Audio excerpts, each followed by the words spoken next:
What's up, guys? Sub-Zerk here with something pretty cool. So this is Filup. This is rank 1 North America, 500 games. So I mean, much lower than some other players out there.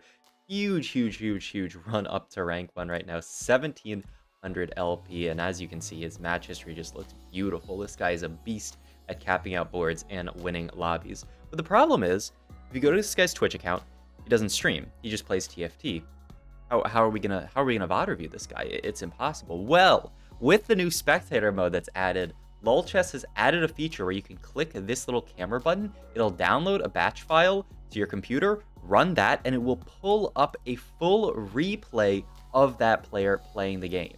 Now, I had to record this ahead of time because I wanted to do it on 2x speed, because it seems like they don't have the functionality built into the replays yet where you can you can speed things up. But once they get that in, the sky is the limit, baby, because you can click around to different players in this replay. You can once they have the stuff added to it, you can pause and unpause and speed up. Like, I can't wait for that. The other really cool thing is, because we are just watching the players POV, I can actually have game audio. So, wow, look at this. You can hear Lilia bonking this unit. Incredible. Like, actually incredible. I thought about doing game music, but then I realized, like, I was going to have it on 2x speed. It would be weird. But once they add the speed up slowdown thing, I imagine that music wouldn't be sped up. So I'm so hyped for that. In any case, let's VOD review this game from Filup. I cannot wait to watch it all. So we're in Wandering Trainer Galaxy, which is definitely a very high variance galaxy, and we have a pretty decent start. It's this arcade, I always call it arcade, this 8-bit emblem, bruiser emblem, and big shot emblem. So it fits really well early to play around this quirky. Makes a lot of sense. We also have an early Yone dropper gold opener, and we have an Aphelios as well, so we could potentially get that early Heartsteel in. We'll see what our early game ends up actually looking like over the next few fights. But right now, we just want to play around just the synergies that we can play around, which is kind of everything currently. So that's nice. But yeah, it's 3 components. So it must have been a 5-item opener. Is the only way that we could have gotten all this stuff. Contagion and Caretaker's favor our options, and we're just going to go for the Caretakers. This is what I was talking about in a VOD review a little while ago, was that I feel like this Caretaker's augment is just so good. Philip's looking at potentially making gold here. I mean, I feel like you definitely want to pick up this Thomas Kench 2-star. It's looking like he might not actually end up making it. I mean, like, this board that he's playing right now is completely fine, but yeah, he's looking at potentially just not even making the Tom Kench 2 unless he wins this fight, because he wants to make 20 gold and hold on to all those Heartsteel possibilities. Yeah, I guess the question is it worth an entire gold to make this Tom Kench 2? And Filup says, no, I'm going to prioritize my gold here, even though Tom Kench 2 with 2 bruiser with the Wandering Trainer is really strong. It's just not worth the gold when I could make 20 here. I'm probably playing for a loss streak in this spot. So yeah, we're just not gonna make the Tom Kench 2, which I think is really smart. I think this is something that a lot of people go like, what the heck? He's not making his 2-star Tom Kench. But look, we get 2-star Tom Kench in the next shop, and we've already made 20 gold. And I assume we're gonna make this here, even though I guess theoretically you could also not make it, then sell Yone and make 30, but then you have to sell Yone. Yeah, I don't love that. But yeah, so now we have a solid board. You could maybe play Gragas over the Aphelios here, but I think he might just want the extra backline damage. Like, he actually wants to be able to kill units, whereas like Gragas is just going to stall your board. And then on the IE Slam, I think he knows that he can play for some kind of AD setup this game. It could either be some kind of like Ezreal setup with the big shot plus bruiser emblem, or it could be some kind of like Riven setup with the obviously 8-bit +1. So we'll see what the game gives us. I would definitely like to hold this Gragas. Looks like he's just not interested in playing around the Gragas though. Pick up 8-bit Corki as a headliner. I assume you would just buy this. I mean, 8-bit Corki is 8-bit Corki. You can play 4 8-bit on this board right now with Garen, so I would think that you would want to, yeah, definitely just go for that. And then the question becomes, is there a way that we can make gold here realistically, or are we just not going to make 30? Because, I mean, making 30 feels really good. The problem is you have to sell your Heartsteel to do it. I'm interested to see if Filup, how high probably, because everyone prios Heartsteel high, right? But how high is the question? Like, are you not making 30 in this spot just to hold on to the Yone? I mean, I guess we're going to see the answer to it right here. And the answer is yes, we're going to hold on to the Yone, and we're just going to pre-level. Still make 20, but we get to pre-level to 5. Higher odds of seeing something like Set. Higher odds of seeing like 5 costs, or, well, not 5 costs, but 4 costs if we see like a Caitlyn or something. So yeah, just go for the pre-level. Still get to make 20. We have the Rod open here, and we are last pick, and we do see a Spat on Carousel. Yeah, I think we're going to take the Spat immediately. This can be most likely just an 8-bit emblem here and play for the super, super high 6 8-bit cap. So we just need to find a bow, and then we can play for 6 8-bit, and that can just be our win condition. This game is just playing for 6 8-bit. So I feel like, I don't know, this might be 1.5x speed, because I feel like it's a little slow. We're going to get our Caretaker's item. Oh, and we find a Viego already, and a Mordekaiser, which could be, you know, solid stuff towards putting Pentakill onto our board, which we're going to want to play for later. There's the 8-bit Spat. We can just put that immediately onto Viego, and it's 2-5, and we have an 8-bit Viego on this board, 5 8-bit. If we pick up a Riven, we could have 6 8-bit in early. I think we are in 1.5x speed, so I'm gonna speed it up to, I think this is more like 2x speed. But yeah, I mean, just an amazing spot to be in here. That's not our gold, right? That's the Gambler's Blade from value from this Olaf. And also, my god, look at that Olaf. Just farming it up with the Gambler's Blade. Not going to hold on to MF. We don't really need it. There's a Mordekaiser too. My god, this is such a good spot to be in. And he's 82 HP. He finally sort of like flipped around his loss streak now that he's playing this insanely strong board. Picks up a Thomas Kench. Or he gets the Thomas Kench out at this point to play the Olaf so that he can get Pentakill in. Pentakill, not the most amazing synergy early because you're not getting that 5-kill rock out very frequently, but just the damage reduction onto something like a Mordekaiser and the extra damage onto something like a Viego is definitely solid. So yeah, at this point, actually, we're just going to get out of, yeah, I think this makes a lot of sense. Make 30, get out of the Heartsteel possibility because it's getting kind of late, and also, I mean, like, what units are you going to cut for Heartsteel here? I feel like your board is already so good. The second you find like a Riven, you can play that on 6. It's just so easy to play all these extra units when your Wandering Trainer gives you the opportunity to play around like 8-bit and Bruiser like this. Like, he's done a really, really good job of integrating all of these units onto his board. Item-wise here, a lot of different options. Like, if you want to play for that Riven idea, there's like QSS. There's also something like a BT. You could go something like a whatchamacallit, a Crown Guard here. I feel like Crown Guard, yeah, makes a lot of sense just to get rid of these components. And yeah, he's going to go for the QSS plus the Crown Guard. Leave the sword open, so we definitely want to play for Riven in this spot. The only thing is we'll probably have to, I mean, I guess we don't even need to find a replacement Corki, right? If you get 8-bit Riven, then you don't even need to find a replacement Corki. So that might be what we end up doing, is just saying, like, who cares about Corki? We can play 6 8-bit without him, which is pretty incredible. 50 gold here, though. My god, look at this spot. Our board is so strong. At 3-2, we're going to be able to level up Spike our board again. Ooh, interesting augment choice here. I mean, Harm Assist is always really, really good when you're playing around these type of comps. But yeah, even the Crown Guard, obviously, with a Crown Guard Slam is not the worst. He's just going to take the BT component here. I think it makes a lot of sense. Man, I love this augment so much, this Caretaker's augment. I just feel like it's so insane just to be able to handpick your items every single game. And he's just going to play the double Garen on his board right now. Doesn't have the Riven yet. Doesn't want to, like, waste gold rolling down here when he could just play for a higher cap. Interesting setup from the other person that we're fighting here. They have the Dazzler +1.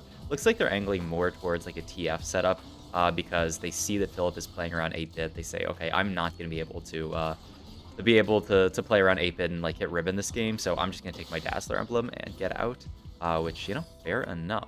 We're still looking for something to play over this Garen, but it's a little bit awkward, right? I mean, the only thing that really exists is a Riven or Caitlyn. All the other synergies are filled out pretty well. We could add just like a random high-quality unit, but Garen is decently high quality. He's an 8-bit unit, he's Sentinel. I mean, maybe even something like a second Corki would be nice, just to benefit from that big shot, to benefit from the 8-bit, to give ourselves that good backline. Also notice that we have the Corki in the middle. This is something that I've talked about before, where Corki is an AoE unit. He's going to always fire on his target and hit the units around him, so you really, really want him in the middle so that he's spreading his explosion on ideally 3 units. I mean, I guess ideally like 5 units if they're super clumped, but that's unlikely to happen. Would be amazing to be able to just pick up this Caitlyn here, but yeah, I can't imagine they're going to get that. I would think you start looking for just like frontline items here. Yeah, Belt looks really good for maybe like an Evan Shroud. Well, not maybe, like definitely an Evan Shroud if you can get to it. We also don't have healing reduction yet, so Evan Shroud or Sunfire could come out here. Easy to level up here. I assume we'll just send it all the way and level up here, but I think maybe saving it to the last second. I mean, you can just level up for like a Kaisa. Oh my god, he actually says my board is so strong here, and it may be. The only thing that's sad about Spectator is you can't see like who he's scouting, but it may be that he scouts his opponent and says, I don't even need to level up here to win these fights, so like, why should I level? And it certainly looks that way when we fight this person, Kaito. This fight was easy, easy, easy. So we don't even have to level and we win that fight. Gotta assume we're gonna level. I mean, you could maybe make the argument that you don't level here, so you have the maximum amount of gold on 7 to roll for like a ribbon, which I think is what he's saying here. But yeah, like we could just scout these 3 players. Oh, it's nice. For some reason, I thought the replay thing didn't show the 3 people you can fight, but maybe it was just early game, like during the first few rounds, that doesn't show that. So once we get to the point where I can actually speed these up, then we'll be able to just like scout the opponents that we're actually looking at. Oh, this new replay functionality is gonna be so sick for content and watching people and stuff. I cannot wait. But yeah, we're gonna sell immediately. Start rolling down here. Got a lot of gold to roll, so hopefully we can find something takeable here. So far, nothing too good. We do find the Caitlyn, which is nice, but really, really want to find that Riven. Ideally, 8-bit Riven, but I mean, even Edgelord Riven could work. But yeah, just going to continue to roll. There's 8-bit Riven. Okay, so it took a decent amount of gold, but we got there, and now we can play that 6 8-bit plus the Riven. The only other downside to this roll down is we didn't actually see many items, I mean, it's just red buff here, right? Yeah. We didn't see any extra Rivens, right? We only have 3 Rivens here. The nice thing is that with a 6 8-bit Riven, 2-star, and all of these upgrades, I think this board should be completely stable. So the question now becomes, like, do you want to push levels, or do you want to look for Riven 3? Probably just look for Riven 3 because it's so broken. But our win con is definitely going to be that super big cash out later. I like Gifts from the Fallen decently in this spot here. Salvage Bin, I think, is going to make you so dizzy with all the extra components you have. I just like Gifts from the Fallen decently. Know Your Enemy is also completely solid. Yeah, we're just going to go for that. And we actually pick up another Riven. Oh, and another Riven. So yeah, it looks like he's just going to slow roll a bit every round. Look for Riven 3 on 7. Just because, like, what are we even leveling for at this point, right? So we get Rapid Fire in over the Edgelord. But yeah, like, you could level for, I mean, like, higher unit quality, sure. And, like, 5 costs later. But Riven 3 is going to stabilize your board so hard. And you need a lot of damage on your board if you want to actually get to that that super high 6 8-bit cash out. But the fact that we have 6 8-bit in already is so nice, because it means like the hard part usually when you're playing a comp like this is you sort of have to play 4 8-bit and then say, okay, if I hit 6 8-bit late game, I can hold a Corki on my bench, then I can play for it. But since we already have 6 8-bit in, and we're just gonna play it because it's so easy to play, because we have the +1 from Augment, +1 from Wandering Trainer, or not from Augment, but +1 from our headliner, +1 from the Wandering Trainer, and the +1 from Spat. We only need to play 2 8-bit units, so it's very easy to fit it in. I guess 3 8-bit units. 1 1 1 is 3, not 4. But you know, very easy to fit it. I mean, another Spat here actually doesn't even look very good, because we don't need to cut any of these 8-bit units at this point. We would just want to look for that, like, Evan Shroud component. Can't pick it up here. You could take, like, a healing... Well, we have healing reduction, actually, because we got the red buff. So, yeah, you can just look for Caitlyn component here, I guess. Seems completely fine. But I do really want to finish this Evan Shroud, ideally. But yeah, I really like this. The very controlled slow roll here. I mean, we're 82 HP streaking, so we do not need to roll down deep by any means. You can just sit at 50 gold for... the rest of the game, maybe, and you might be okay. But what an insane position to be in. And I mean, you know, he's piloted very well. I like all the items that he's built. I like all the units that he's played. I like the idea to sit at 7 and roll for Riven 3. And I also just like that I can spectate the person who's rank 1 and like pick out really interesting games to watch. I really wish I didn't have to do this like record ahead of time thing. He finds an Alawi here and opts to play that over the Aphelios, saying that the extra frontline from the Alawi and the Bruiser is going to be worth more than the Rapid Fire. I think that makes perfect sense. There's nothing else that you can really cut on this board, but getting Alawi in feels really good. Especially because we have that Bruiser +1 on our Wandering Trainer. And yeah, I mean, winning this fight is so nice. We're on the 12 streak here. It's just domination. The only player who's like a little bit scary is David Ace here, who's 74 HP. Everyone else is like 2 HP in this lobby. Continue to just slow roll, look for Rivens here. We're 3 off. I'm curious at what point, if any, Filup decides to send it. Like, if he's 1 off Riven, do you ever just send it? Or like, are you in such a healthy position that you don't even need to do that? If you're 2 off Riven, do you ever send it? There's Viego too. Go back up to 50 gold. Look for Evan Shroud component, I would think. Reforges the belt, actually, so that he can look for, like, Caitlyn or Viego item. And yeah, this just goes on Viego because we have Viego too before Caitlyn. It's just GS. A slightly worse item on Viego, I would say, than it is on Caitlyn. But, you know, he wants to play for strongest sport. He doesn't want to put the item on Caitlyn on the off chance that, like, we don't find a Caitlyn for a while. And I mean, Viego also does a lot of damage. I could pull up the damage chart, except for the fact that I pre-recorded this. I can't, like, please, if someone's watching this who works on this feature, just please get me to the point where I can speed up and slow down and do that stuff in game. And also, if that feature exists and I can't find it, then like please show me how to do it, because I looked, there's like camera control settings in the the settings, but the problem is like you press the buttons and they don't do anything. So I feel like they're probably just not implemented in TFT yet.